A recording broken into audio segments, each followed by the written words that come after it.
शरीर में जल के निष्कासन पर नियंत्रण रखता है? कि जो शरीर में जल का निष्कासन होता है उस पर कंट्रोल कौन करता है? हृदय, वर्कक, पलीह या यकृत? दोस्तों राइट आंसर करेंगे वर्कक। जो किडनी है शरीर में जल निष्कासन पर दोस्तों नियंत्रण करती है। ठीक है, अगला क्वेश्चन देखते हैं। मुर्गों में श्वास नली में वलय होती है। जो मुर्गे होते हैं, पोल्ट्री होती है, उसमें श्वास नली में वलय होती है। लंबी, अधिक चौड़ी, पूर्ण या दोस्तों अपूर्ण? दोस्तों मुर्गों में जो श्वास नली में जो वलय होती है ये कंप्लीट पूर्ण पाई जाती है। ठीक है, नेक्स्ट क्वेश्चन देखिएगा। अगला क्वेश्चन आता है एपिग्लोटिस उपास्थि किसमें पाई जाती है? जो एपिग्लोटिस उपास्थि होती है ये किसमें पाई जाती है? तो दोस्तों राइट आंसर करेंगे कंठ लैरिंग्स के अंदर दोस्तों एपिग्लोटिस उपास्थि पाई जाती है। ठीक है, अगला क्वेश्चन देखते हैं दोस्तों। ऊपरी होठ जो थूथन के रूप में पाया जाता है, किस जानवर के रूप में? दोस्तों जो ऊपरी होठ है वो थूथन के रूप में पाया जाता है। डॉग, हॉर्स, पिग या गोट? तो राइट आंसर करेंगे सुअर के अंदर जो ऊपरी होठ है ये थूथन के रूप में पाई जाती है दोस्तों। ठीक है, अगला क्वेश्चन देखते हैं। चेस्टनट पाया जाता है, चेस्टनट किस जानवर में देखने को मिलता है? भैंस में, गाय में, घोड़े में या दोस्तों बकरी में? तो दोस्तों जो चेस्टनट होता है हॉर्स, घोड़े के अंदर दोस्तों ये देखने को मिलता है। ठीक है, अगला क्वेश्चन देखते हैं कि निम्न में से सी आकृति की होती है। चार संरचनाएं आपको दे रखी हैं, इनमें से सी आकृति की कौन सी संरचना होती है? तो दोस्तों जो डेडोनम होता है ये इसका आकार जो होता है सी आकृति का होता है। ठीक है, अगला क्वेश्चन देखते हैं। पाचन और श्वसन तंत्रों में समान रूप से पाई जाती है। जो पाचन और श्वसन तंत्र होते हैं उनमें समान रूप से क्या पाई जाती है? तो दोस्तों जो ग्रसनी फेरिंक्स होती है ये पाचन और श्वसन तंत्रों में समान रूप से पाई जाती है। ठीक है, अगला क्वेश्चन देखेंगे।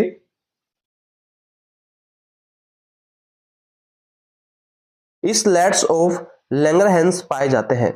जो स्लैट्स होते हैं ऑफ लैंगरहैंस ये किसमें पाए जाते हैं? अग्नाशय के अंदर, यकृत के अंदर, पलिया के अंदर या हृदय के अंदर? दोस्तों अग्नाशय पैनक्रेस के अंदर दोस्तों ये पाया जाता है।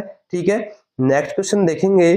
फेफड़े कौन सी गुहा में स्थित होते हैं? जो लंग्स होते हैं, फेफड़े होते हैं, ये कौन सी गुहा में स्थित होते हैं? तो दोस्तों वक्स थोरेसिक जो कैविटी होती है, गुहा होती है, इसके अंदर दोस्तों फेफड़े पाए जाते हैं।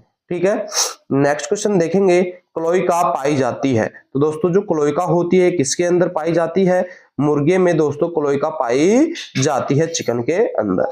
ठीक है, नेक्स्ट क्वेश्चन देखते हैं। किसकी आंतरिक भित्ति में अनुदैर्ध्य मांसपेशियां उभार जिन्हें लैमिने कहते हैं पाए जाते हैं? कि किसकी आंतरिक भित्ति में अनुदैर्ध्य मांसपेशी उभार जिन्हें दोस्तों लैमिने कहते हैं ये पाए जाते हैं? दोस्तों राइट आंसर करेंगे ओमेजम के अंदर दोस्तों ये पाए जाते हैं। ठीक है, अगला क्वेश्चन देखेंगे। नेफ्रॉन या यूरिनिफेरस ट्यूबल किसकी संरचनात्मक एवं क्रियात्मक इकाई होती है? नेफ्रॉन या यूनिफेरस ट्यूबल जो होती है किसकी संरचनात्मक एवं क्रियात्मक इकाई होती है? तो दोस्तों राइट आंसर करेंगे वर्कक किडनी की जो संरचनात्मक और क्रियात्मक इकाई होती है नेफ्रॉन होती है मेरे दोस्तों। ठीक है, नेक्स्ट क्वेश्चन देखिएगा। किसके यकृत में गैल ब्लैडर अनुपस्थित होता है? कि ऐसा कौन सा पशु है जिसके यकृत में गैल ब्लैडर अनुपस्थित होता है?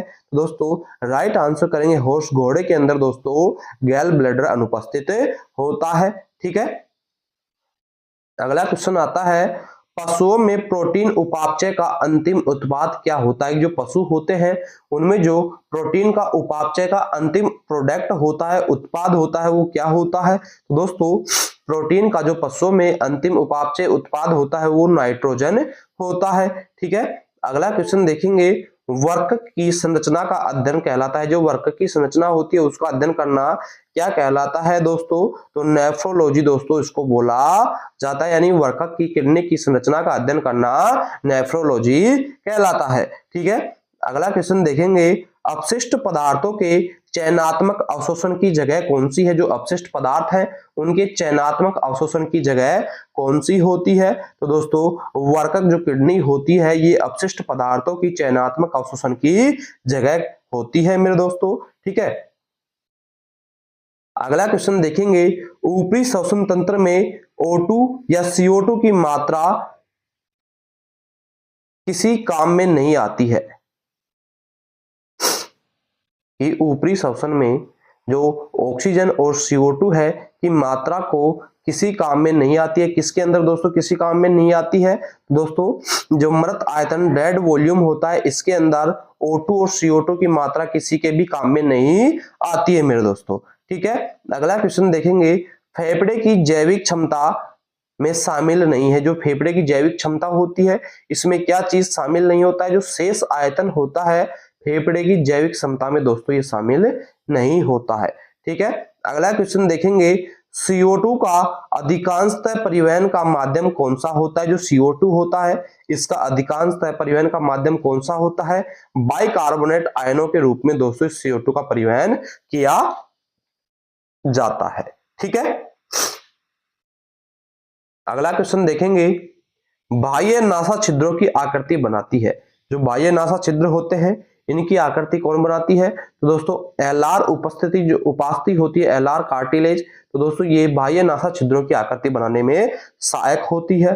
ठीक है, अगला क्वेश्चन देखेंगे, कंठ की वो उपास्थि जो उभार के रूप में बाहर आसानी से महसूस की जा सकती है।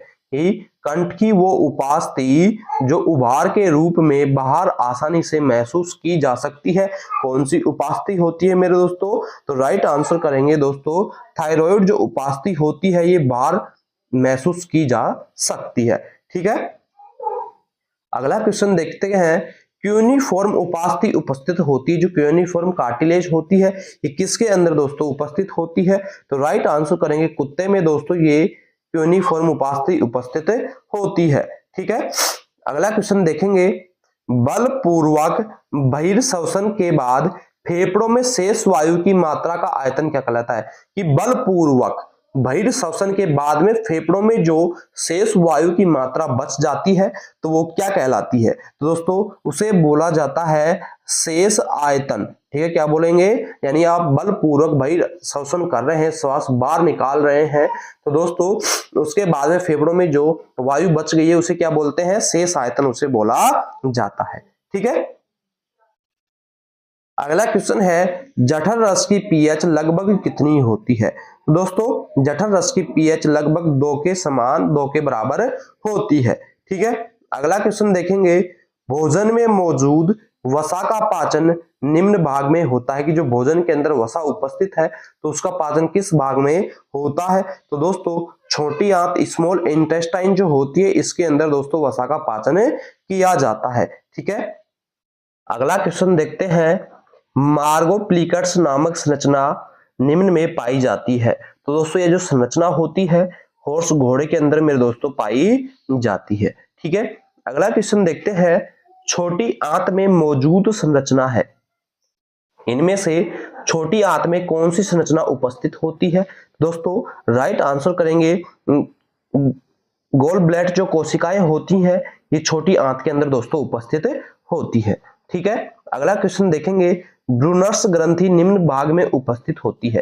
कि जो ब्रूनर्स ग्रंथि होती है किस भाग में उपस्थित होती है? जो डेडुनम भाग होता है इसके अंदर दोस्तों ब्रूनर्स ग्लैंड उपस्थित होती है। ठीक है, अगला क्वेश्चन देखेंगे, मुर्गे की डेडुनम निम्न भाग में खुलती है। जो मुर्गे की डेडुनम होती है ये किस भाग में खुलती है? तो दोस्तों गिजार्ड नामक भाग में दोस्तों जो मुर्गे की डेडुनम है ये आकर के खुलती है। ठीक है, अगला क्वेश्चन देखिएगा दोस्तों, वाटसन नलिका जीभ के नीचे खुलती है वह निम्न लार ग्रंथि की नलिका है। कि जो वाटसन नलिका है ये जीभ के नीचे तो खुलती है, इनमें निम्न में से कौन सी लार ग्रंथि की ये नलिका होती है? वाटसन नलिका। तो दोस्तों राइट आंसर करेंगे मैंडिबुलर जो लार ग्रंथि है इसकी तो नलिका होती है कौन? वाटसन नलिका, जो कि जीभ के नीचे आकर के खुलती है मेरे दोस्तों।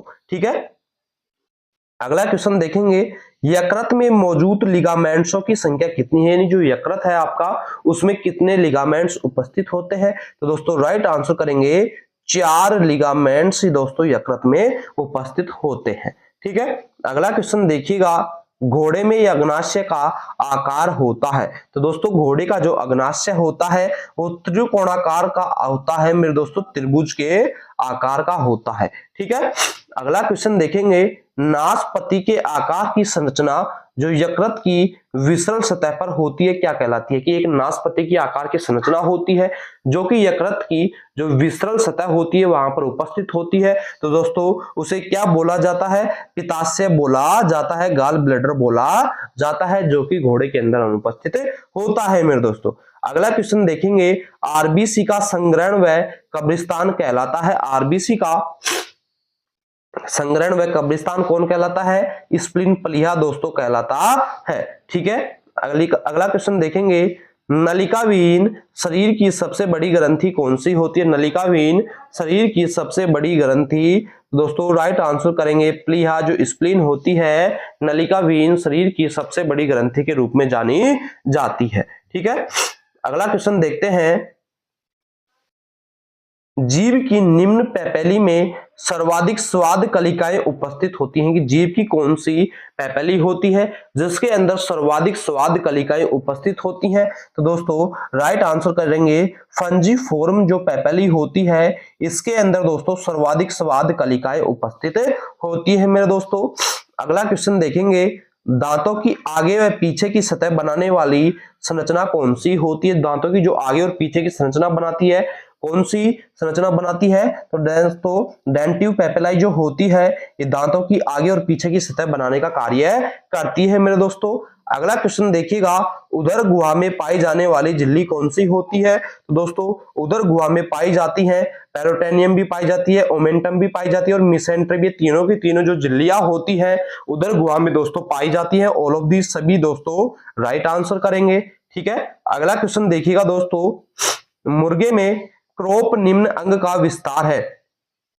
जो मुर्गा होता है उसमें क्रोप कौन से अंग का विस्तार होता है। तो दोस्तों राइट आंसर करेंगे इसियोफेगस ग्रेसिका का विस्तार होता है मुर्गे में क्रोप मेरे दोस्तों। ठीक है, अगला क्वेश्चन देखेंगे, यूरिया के निर्माण का अंग है, यानी जो यूरिया निर्माण का अंग कौन सा कहलाता है। तो दोस्तों यकृत लीवर जो होता है यूरिया निर्माण का दोस्तों अंग कहलाता है। ठीक है, अगला क्वेश्चन देखेंगे, यूरिक अम्ल निम्न प्राणी में प्रोटीन उपापचय का अंतिम उत्पाद होता है। जो यूरिक अम्ल होता है निम्न में से किस प्राणी में प्रोटीन उपापचय का अंतिम उत्पाद होता है। तो दोस्तों राइट आंसर करेंगे पक्षी ब्लड के अंदर दोस्तों जो यूरिक अम्ल का अंतिम उत्पाद होता है, जो प्रोटीन उपापचय का अंतिम उत्पाद होता है यूरिक अम्ल। ठीक है, अगला क्वेश्चन देखेंगे, ग्लोमेरुलस की क्षनित दर यानी फिल्ट्रेशन रेट को बढ़ाने वाला हार्मोन कौन सा होता है। तो दोस्तों ग्लोमेरुलस की जो फिल्ट्रेशन रेट होती है उसको बढ़ाने वाला हार्मोन जो होता है जीएच हार्मोन दोस्तों होता है। ठीक है, अगला क्वेश्चन देखेंगे, सबसे अधिक चयनात्मक पुनः अवशोषण वाला अंग कौन सा होता है, यानी सबसे अधिक चयनात्मक पुनः अवशोषण वाला ऑर्गन अंग कौन सा होता है। तो दोस्तों राइट आंसर करेंगे समीपस्थ संवलित जो नलिका होती है ये सर्वाधिक चयनात्मक पुनः अवशोषण वाला अंग ऑर्गन होता है मेरे दोस्तों। ठीक है, अगला क्वेश्चन देखिएगा, मूत्र तंत्र में छलनी का कार्य करता है। जो मूत्र तंत्र होता है उसमें छलनी का कार्य कौन करता है। तो दोस्तों जो ग्लोमेरुलस होता है ये मूत्र तंत्र के अंदर दोस्तों छलनी का कार्य छानने का कार्य करता है। ठीक है, अगला क्वेश्चन देखिएगा, चयनात्मक पुनः अवशोषण का अंग कौन सा होता है। जो चयनात्मक पुनः अवशोषण होता है वो किस अंग का होता है। तो दोस्तों राइट आंसर करेंगे वर्क किडनी का होता है मेरे दोस्तों। ठीक है, अगला क्वेश्चन देखिएगा, मूत्र तंत्र का अध्ययन कहलाता है। जो मूत्र तंत्र का अध्ययन करते हैं वो क्या कहलाती है। तो दोस्तों राइट आंसर करेंगे यूरोलॉजी जो है मूत्र तंत्र के बारे में अध्ययन करना कहलाता है। ठीक है, अगला क्वेश्चन देखेंगे, मैसेंजियल कोशिका पाई जाती है।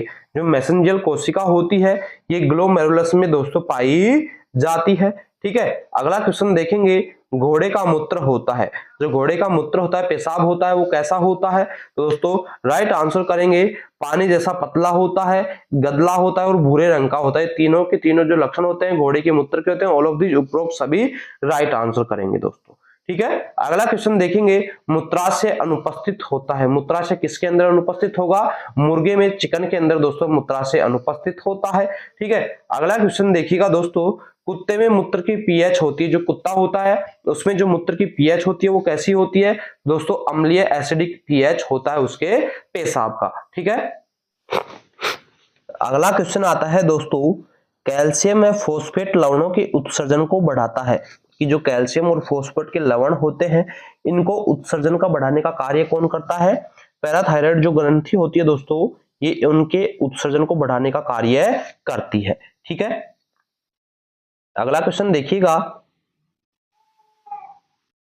प्रत्येक वर्कक नलिका वर्कक के कोर्टेक्स भाग में स्थित एक प्याले नुमा संरचना बनाती है, जिसे कहते हैं कि जो प्रत्येक वर्कक नलिका होती है उसमें वर्कक के कोर्टेक्स भाग में स्थित एक प्याले नुमा संरचना होती है। तो दोस्तों उसे किस नाम से जाना जाता है? तो राइट आंसर करेंगे दोस्तों, से बोमेन संपुट के नाम से दोस्तों जाना जाता है। ठीक है, अगला क्वेश्चन देखेंगे, एडीएच स्रावित होता है। दोस्तों एडीएच जो होता है किससे स्रावित होता है? राइट आंसर करेंगे जो न्यूरोहाइपोफाइसिस होता है, इससे दोस्तों एडीएच हार्मोन स्रावित किया जाता है। ठीक है, अगला क्वेश्चन देखेंगे, बहुमूत्रता रोग किस कारण से होता है? कि जो बहुमूत्रता का रोग है ये किस कारण से होता है? दोस्तों राइट आंसर करेंगे, एडीएच का अगर कम स्रावन होगा तो दोस्तों बहुमूत्रता का कारण हो जाएगा। ठीक है, अगला क्वेश्चन देखेंगे, मूत्र के सांद्रण का अंतिम स्थल कौन सा होता है? दोस्तों मूत्र के सांद्रण का जो अंतिम स्थल होता है वो संग्रही नलिका होती है, क्लक्टन जो डक्ट होती है ये होती है मेरे दोस्तों। ठीक है, अगला क्वेश्चन है अपना, देसी गाय का वैज्ञानिक नाम क्या होता है? कि दोस्तों जो देसी गाय है उसका वैज्ञानिक नाम क्या होता है? बोस इंडिगस, जिसके अंदर थुई उपस्थित होती है। विदेशी गाय का बोस टारस होता है, जिसके अंदर थुई अनुपस्थित होती है। ठीक है, अगला क्वेश्चन देखेंगे, विदेशी गाय का वैज्ञानिक नाम। तो दोस्तों बोस टारस विदेशी गाय का वैज्ञानिक नाम होता है। ठीक है, अगला क्वेश्चन देखेंगे, निम्न में से सत्य होगा, यानी भैंस का जो नाम होता है बुबालिस बुबालिस होता है, बकरी का कैप्रा हिरिकस होता है और भेड़ का ओविसेरिज होता है। तीनों के तीनों सही होंगे, ऑल ऑफ दीज उपरोक्त सभी करेंगे। ठीक है, अगला क्वेश्चन देखेंगे, निम्न में से कौन सा कथन सत्य होगा? यानी घोड़े का इक्वाइस कैबलस होता है, ये भी सही होगा। गधे का इक्वाइस एसेनियल्स होता है, या का बोस जेनेरस होता है, ये भी सही है तीनों के तीनों। दोस्तों all of these right answer करेंगे। ठीक है,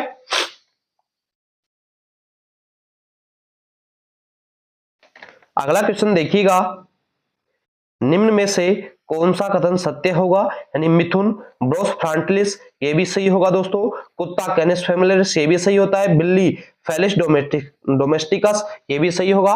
ऑल ऑफ दीज यानी तीनों के तीनों जो साइंटिफिक नाम है ये सही होंगे, तो राइट आंसर हो जाएगा उपरोक्त सभी।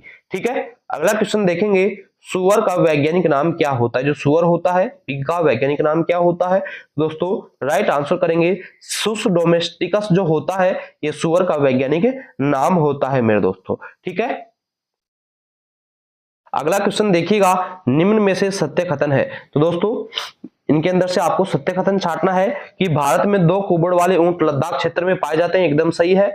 विदेशी गाय भैंस एवं मिथुन में कुबड़ अनुपस्थित होता है, ये भी दोस्तों सही है। और मुर्गा कुत्ता बिल्ली और खरगोश पशुधन की श्रेणी में नहीं आते हैं, ये भी दोस्तों सही है। ऑल ऑफ दी उपरोक्त सभी राइट आंसर करेंगे। ठीक है, अगला क्वेश्चन देखेंगे, गाय भैंस में प्रसव की प्रक्रिया को क्या कहा जाता है? कि जो गाय भैंस होती है उसमें जो ब्याने की प्रक्रिया होती है उसे किस नाम से जाना जाता है? तो दोस्तों क्लेविंग के नाम से दोस्तों से जाना जाता है। ठीक है,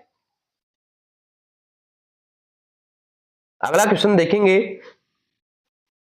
ऊंट में समागम एवं प्रसव की प्रक्रिया को क्रम से क्या कहा जाता है? तो दोस्तों ऊंट में जो प्रसव और समागम और प्रसव की क्रिया होती है उसे क्या क्या बोला जाता है? तो दोस्तों सबसे पहले बात करेंगे समागम, तो लखाना बोलेंगे। प्रसव की क्रिया क्लेविंग बोली जाती है। ठीक है, अगला क्वेश्चन देखेंगे, घोड़ी का गर्भकाल कितना होता है? तो दोस्तों जो घोड़ी होती है उसका गर्भकाल होता है 11 माह 11 दिन का। ठीक है,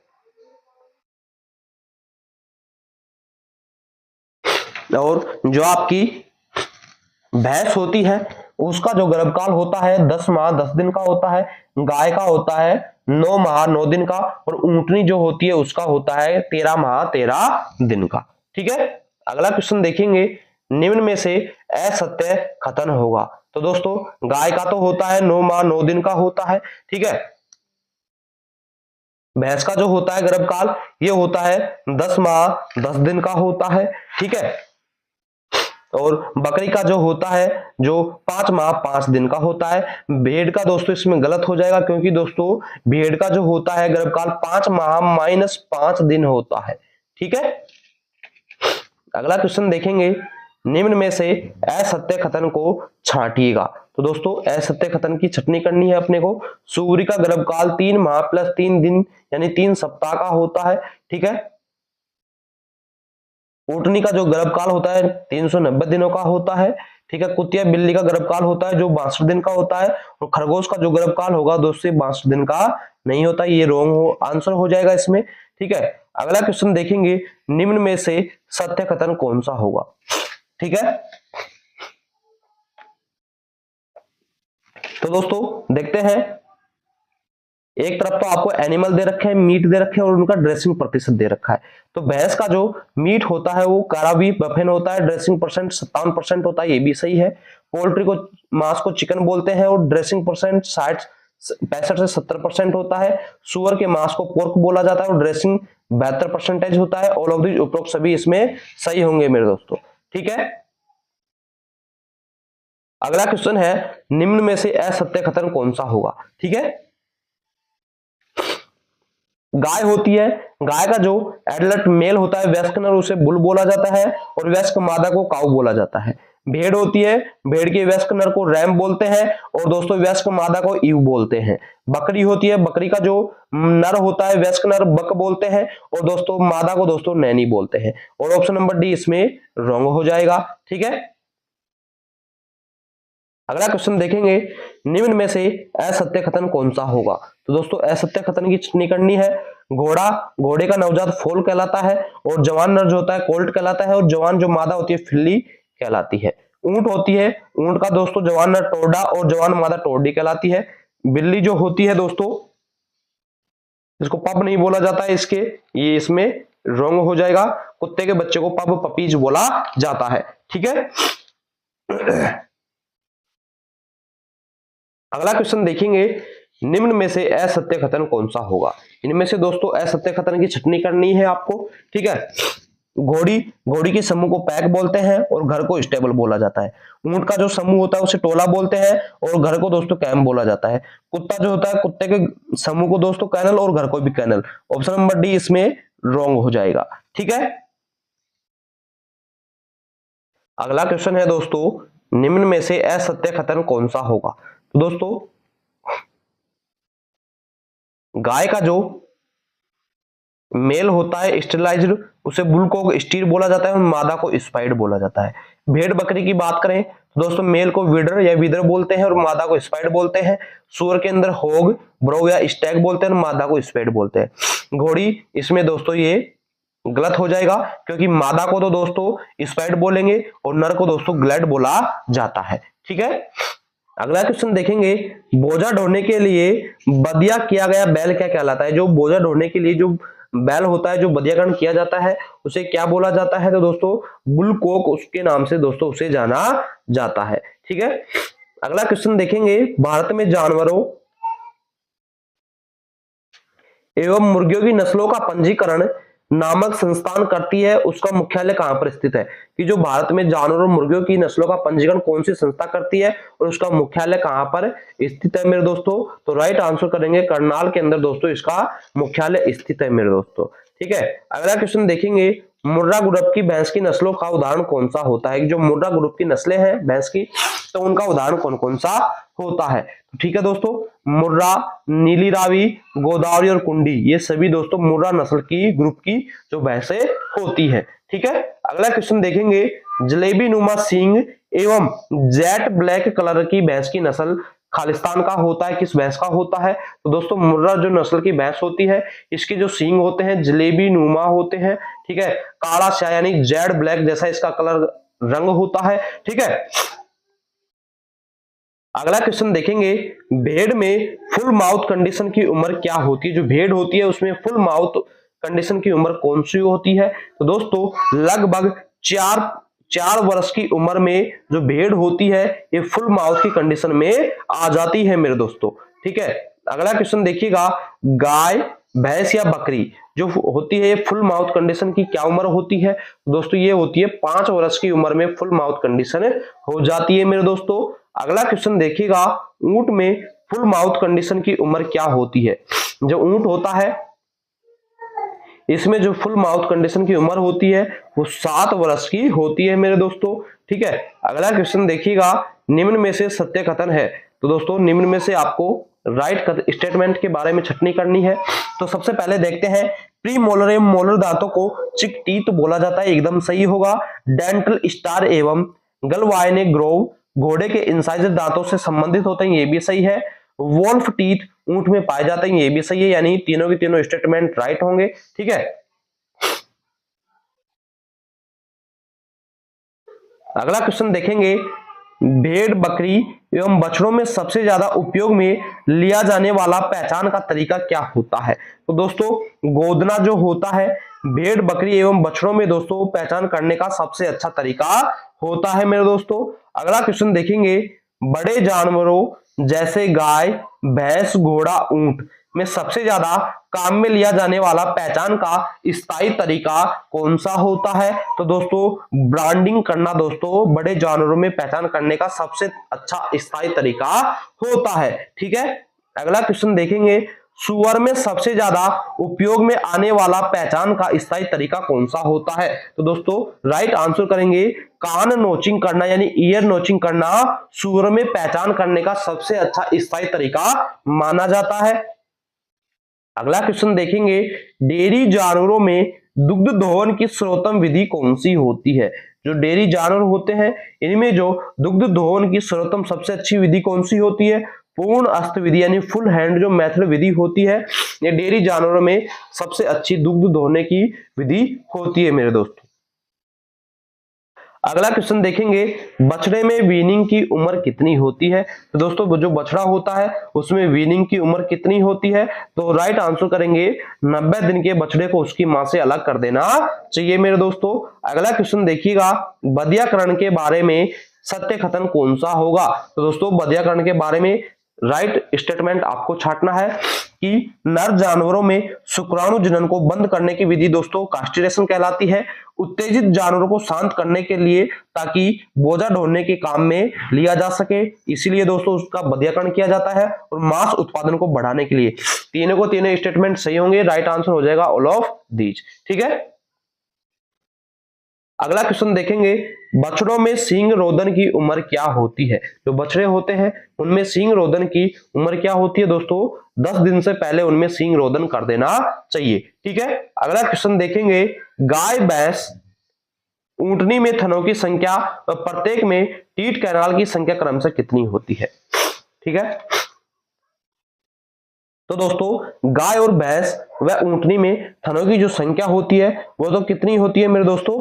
4 तो थन होते हैं, और जो इनमें टीट कैनाल जो होती है केवल और एक थन में एक ही टीट कैनाल उपस्थित होती है, ठीक है। अगला क्वेश्चन देखेंगे, घोड़ी में थनों की संख्या एवं प्रत्येक थन में टीट कैनाल की संख्या क्रमशः कितनी होती है? तो दोस्तों घोड़ी के अंदर कितने थन उपस्थित होते हैं? 2 थन उपस्थित होते हैं, और दोस्तों दोनों थनों में 2-2 टीट कैनाल उपस्थित होती है मेरे दोस्तों, ठीक है। अगला क्वेश्चन देखेंगे, सूरी में थनों की संख्या एवं प्रत्येक थन में टीट कैनाल की संख्या कितनी होती है? दोस्तों राइट आंसर करेंगे, सूरी के अंदर 14 थन उपस्थित होते हैं, और प्रत्येक थन में दोस्तों 2 टीट कैनाल उपस्थित होते हैं, ठीक है। अगला क्वेश्चन देखिएगा कि कुतिया में थनों की संख्या एवं प्रत्येक थन में टीट कैनाल की संख्या कितनी होती है? तो दोस्तों कुतिया में थनों की संख्या तो दोस्तों 10 होती है, जोड़ी में बात करें तो 5 जोड़ी होती है, और प्रत्येक थन में दोस्तों टीट कैनाल जो होती है ये लगभग 8 से 20 कैनाल होती है, ठीक है। अगला क्वेश्चन देखिएगा दोस्तों, कोलोस्ट्रिडियम फर्स्ट मिल्क यानी बेस्टिंग के बारे में सत्य कथन क्या है कि प्रसव के पश्चात प्रथम 3 दिन तक दूध यानी खीस कोलेस्ट्रम पिलाना चाहिए, एकदम सही है। बछड़े को उसके शरीर के वजन का लगभग 10% खीस पिलाना चाहिए, ये भी सही है। खीस बछड़े के रोग प्रतिरोधक क्षमता को बढ़ाता है, ये भी दोस्तों सही होगा। ऑल ऑफ दीज उपरोक्त सभी राइट आंसर करेंगे, ठीक है। अगला क्वेश्चन देखते हैं, बछड़े का प्रथम मल कहलाता है, तो बछड़े का प्रथम मल है वो क्या कहलाता है दोस्तों, मेकोनियम के नाम से दोस्तों ये जाना जाता है, ठीक है। अगला क्वेश्चन देखिएगा दोस्तों, अगला क्वेश्चन है अपना खीस का कार्य होता है। दोस्तों खीस का क्या कार्य होता है कि रेचक की तरह कार्य करता है, बछड़े की रोग प्रतिरोधक क्षमता को बढ़ाता है। उपरोक्त दोनों यानी दोनों के दोनों कथन जो है ये सही होंगे खीस के बारे में, ठीक है दोस्तों। आज की इस क्लास का अपना लास्ट क्वेश्चन देखते हैं, निम्न में से सत्य कथन कौन सा होगा, ठीक है। रुमंथी जानवरों में अपरा के माध्यम से एंटीबॉडी का स्थानांतरण नहीं होता है, ठीक है। रुमंथी जानवरों में नवजात को प्रतिरक्षा के लिए केवल खीस पर निर्भर रहना पड़ता है, एकदम सही है। रुमंथी जानवरों के बीच में ट्रिप्सिन इनिबिटर पाया जाता है, तो नवजात बछड़ों के आमाशय में एंटीबॉडी के पाचन को रोकता है, ये भी सही है। यानी ऑल ऑफ दीज उपरोक्त सभी राइट आंसर हो जाएगा, ठीक है। क्वेश्चन क्या है दोस्तों कि फोरामेन वोल्व भ्रूण के विकास के दौरान किस अंग में पाया जाता है, कि जो फोरामेन वोल्व होता है भ्रूण विकास के दौरान कौन से अंग ऑर्गन में पाया जाता है, हृदय, यकृत, गुर्दा या मस्तिष्क। तो दोस्तों राइट आंसर करेंगे फोरामेन वोल्व जो होता है ये हार्ट हृदय के अंदर पाया जाता है, ठीक है। अगला क्वेश्चन देखिएगा, ओस कोक्सिस किस पशु की हड्डी का हिस्सा होता है, कि जो ओस कोक्सिस होता है कौन से पशु की हड्डी का हिस्सा होता है, डॉग, घोड़ा, गाय या सभी। तो दोस्तों ये ओस कोक्सिस जो है इन सभी पशुओं की हड्डी होती है, तो दोस्तों राइट आंसर करेंगे ऑल ऑफ दीज, ठीक है। अगला क्वेश्चन देखेंगे, बाह्य शीर्ष मसल्स का क्या कार्य होता है, कि जो बाह्य शीर्ष मसल्स होती है मांसपेशियां होती है उनका क्या कार्य होता है, कि दोस्तों जो आगे का पैर होता है उसे आगे बढ़ाने के लिए दोस्तों ये कार्य करती है, यानी अगले पैर को आगे बढ़ाने का कार्य करती है बाह्य शीर्ष मांसपेशियां, ठीक है। इसके बाद में अगला क्वेश्चन देखेंगे, यूरिया टॉक्सिसिटी का मुख्य कारण क्या होता है। जो यूरिया टॉक्सिसिटी होती है इसका मुख्य कारण क्या होता है कि इसमें अमोनिया की जो है अधिक उत्पादन होता है, इसी कारण से दोस्तों यूरिया टॉक्सिसिटी बढ़ जाती है, यानी शरीर में अमोनिया का अधिक उत्पादन होने लग जाता है जिससे यूरिया टॉक्सिसिटी बढ़ जाती है मेरे दोस्तों, ठीक है। इसके बाद में अगला क्वेश्चन आता है अपना, विटामिन B12 का मुख्य स्रोत कौन सा होता है, कि जो विटामिन B12 होती है इसका मुख्य स्रोत कौन सा होता है, हरा चारा, बैक्टीरियल किण्वन, खनिज मिश्रण या अनाज आधारित आहार। तो दोस्तों विटामिन B12 का मुख्य स्रोत होता है बैक्टीरियल किण्वन, जो होता है विटामिन B12 का मुख्य स्रोत होता है मेरे दोस्तों। नेक्स्ट क्वेश्चन देखते हैं, जोना प्लीसूडा किससे संबंधित होती है, कि जोना प्लीसूडा है ये किससे संबंधित होगा, ओवम अंडाणु से दोस्तों ये संबंध रखता है जोना प्लीसूडा, ठीक है। इसके बाद में अगला क्वेश्चन आता है अपना, कार्पस ल्यूटियम का मुख्य क्या कार्य होता है। जो कार्पस ल्यूटियम होती है Cl, इसका मुख्य कार्य क्या होता है, तो राइट आंसर करेंगे प्रोजेस्टेरोन हार्मोन का उत्पादन करने का जो कार्य होता है कार्पस ल्यूटियम के द्वारा दोस्तों किया जाता है, ठीक है। इसके बाद में अगला क्वेश्चन आता है, हेमिचूरिया शब्द किस स्थिति को दर्शाता है, कि जो हेमिचूरिया शब्द होता है ये कौन सी स्थिति को प्रदर्शित करता है, दर्शाता है। तो दोस्तों राइट आंसर करेंगे रक्त मिश्रित मूत्र, यानी मूत्र के अंदर अगर रक्त की उपस्थिति हो गई है तो उसे हेमिचूरिया बोला जाता है, ठीक है। नेक्स्ट क्वेश्चन है अपना, बोtulism किस प्रकार के जीवाणु द्वारा उत्पन्न होता है, कि जो बोtulism होता है किस प्रकार के जीवाणु के द्वारा उत्पन्न होता है, तो राइट आंसर करेंगे क्लोस्ट्रिडियम बोटुलिज्म के दोस्तों, बोटुलिज्म के कारण से दोस्तों बोटुलिज्म उत्पन्न होता है, ठीक है। अगला क्वेश्चन देखेंगे, ब्रुसेलोसिस रोग का निदान किस टेस्ट से किया जाता है, कि जो ब्रुसेलोसिस डिजीज होती है इस रोग का जो निदान होता है कौन से टेस्ट से किया जाता है, CFT के द्वारा भी किया जाएगा, LIC के द्वारा भी किया जाएगा और रोज बेंगाल टेस्ट, तीनों के द्वारा दोस्तों ब्रुसेलोसिस डिजीज का दोस्तों निदान किया जाता है। ऑल ऑफ दीज उपरोक्त सभी राइट आंसर करेंगे, ठीक है। अगला क्वेश्चन देखते हैं, डिस्टोकिया किससे संबंधित होता है, कि जो डिस्टोकिया होता है किससे संबंध रखता है। तो दोस्तों जो कठिन प्रसव होता है, जटिल प्रसव क्रिया होती है, उससे संबंध रखता है डिस्टोकिया। ठीक है, अगला क्वेश्चन देखिएगा साथियों, बफेलो काल्फ मोटिलिटी को कम करने के लिए सबसे प्रभावी उपाय क्या है, कि जो बफेलो काल्फ मोटिलिटी होती है उसको कम करने के लिए सबसे प्रभावी उपाय क्या होता है मेरे दोस्तों। तो अच्छी गुणवत्ता वाला क्लोस्ट्रिडियम देना, नियमित डीवार्मिंग देना, संक्रमण रहित वातावरण। ठीक है, ऑल ऑफ दीज उपरोक्त सभी राइट आंसर करेंगे। ठीक है, अगला क्वेश्चन देखेंगे, ऑपरेशन फ्लड परियोजना का मुख्य उद्देश्य क्या था, कि जो ऑपरेशन फ्लड परियोजना है इसका मुख्य उद्देश्य क्या था। दुग्ध उत्पादन को बढ़ाने का मेरे दोस्तों इसका मुख्य उद्देश्य था। ठीक है, अगला क्वेश्चन देखेंगे, डेयरी उद्योग में टोटल मिक्स्ड राशन टीएमआर का लाभ क्या है, कि जो डेयरी उद्योग है उसमें टोटल मिक्स्ड राशन जो होता है उसका क्या लाभ होता है। तो दोस्तों पशुओं के आहार में संतुलन बनाए रखना, दुग्ध उत्पादन बढ़ाना और चारा अपव्यय को कम करना, ये तीनों के तीनों बेनिफिट्स होते हैं किसके, टोटल मिक्स्ड राशन के, ऑल ऑफ दीज। ठीक है, अगला क्वेश्चन देखेंगे, रेनिन एंजाइम मुख्य रूप से किस अंग के द्वारा स्रावित किया जाता है। जो रेनिन एंजाइम है ये मुख्य रूप से किस अंग के द्वारा स्रावित किया जाता है। तो दोस्तों गुर्दा किडनी के द्वारा दोस्तों ये एंजाइम स्रावित किया जाता है मेरे दोस्तों। नेक्स्ट क्वेश्चन देखेंगे, हैवेर्सियन सिस्टम किस अंग की संरचना में पाया जाता है। जो हैवेर्सियन सिस्टम होता है ये कौन से अंग की संरचना में पाया जाता है। तो दोस्तों अस्थि बोन के अंदर दोस्तों ये पाया जाता है। ठीक है, नेक्स्ट क्वेश्चन देखेंगे, ऊंट के शरीर में पानी के संरक्षण की क्षमता किस संरचना के कारण होती है। जो ऊंट का शरीर होता है जो पानी संरक्षण कर सकता है वो कौन सी संरचना के कारण दोस्तों होती है। तो दोस्तों अनोखी वर्कक संरचना के कारण, आरबीसी के विशेष आकार के कारण और वसा भंडारण प्रणाली, इन तीनों ही स्थितियों के कारण से दोस्तों जो ऊंट का शरीर है पानी का संरक्षण भंडारण कर सकता है। ठीक है, अगला क्वेश्चन देखेंगे, बीटा कैरोटीन शरीर में किस विटामिन का पूर्व रूप होता है।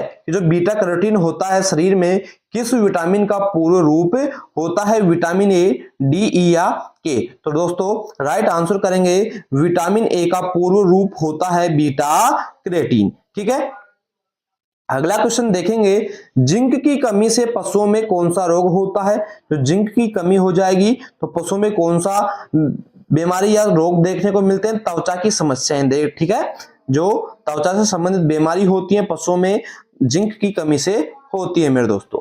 ठीक है, अगला क्वेश्चन देखेंगे, गर्भावस्था के दौरान रिलैक्सिन हार्मोन का कार्य क्या होता है। कि गर्भावस्था के दौरान रिलैक्सिन हार्मोन का क्या कार्य होता है मेरे दोस्तों। ऑप्शन नंबर सी, गर्भाशय ग्रीवा सर्विक्स को स्थिर करना ही दोस्तों रिलैक्सिन हार्मोन का कार्य होता है। ठीक है, अगला क्वेश्चन देखेंगे, स्पर्मेटोजेनेसिस की प्रक्रिया मुख्य रूप से कहां से होती है। कि जो स्पर्मेटोजेनेसिस की प्रक्रिया होती है मुख्य रूप से कहां से दोस्तों ये शुरू होती है। तो दोस्तों वॉशन टेस्टिस से दोस्तों ये क्रिया होती है। ठीक है, अगला क्वेश्चन देखेंगे, मैड काउ डिजीज का वैज्ञानिक रूप से क्या कहा जाता है। जो मैड काउ डिजीज होती है इसे वैज्ञानिक रूप से क्या कहा जाता है। दोस्तों बोवन स्पेंगिफॉर्म एन्सेफेलोपैथी दोस्तों इसे बोला जाता है।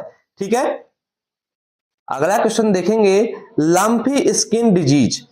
नेक्स्ट क्वेश्चन क्या है कि लंपी स्किन डिजीज का मुख्य वाहक यानी वेक्टर कौन सा होता है।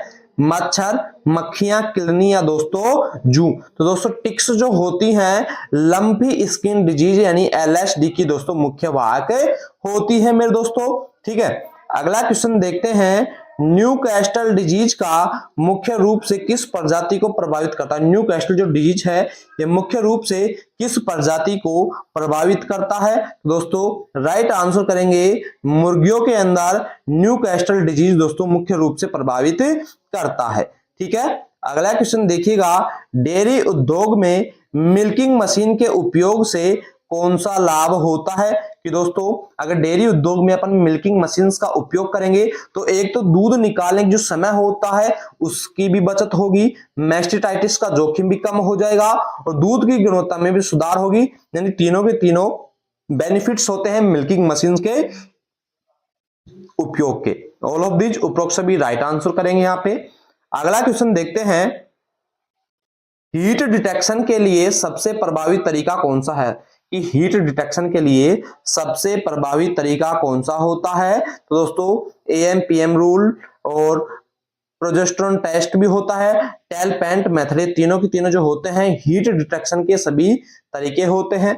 ठीक है, अगला क्वेश्चन देखेंगे, भारत में ऑपरेशन फ्लड का नेतृत्व किसने किया था। तो दोस्तों डॉक्टर वर्गीस कुरियन के द्वारा ऑपरेशन फ्लड का दोस्तों नेतृत्व किया गया था। ठीक है, अगला क्वेश्चन देखेंगे, मुर्रा नस्ल की भैंस में औसत दुग्ध उत्पादन कितना होता है। तो दोस्तों जो मुर्रा नस्ल की भैंस होती है उसमें औसत प्रतिदिन दुग्ध का उत्पादन 12 से 16 लीटर प्रतिदिन दोस्तों किया जाता है। ठीक है, अगला क्वेश्चन देखते हैं साथियों।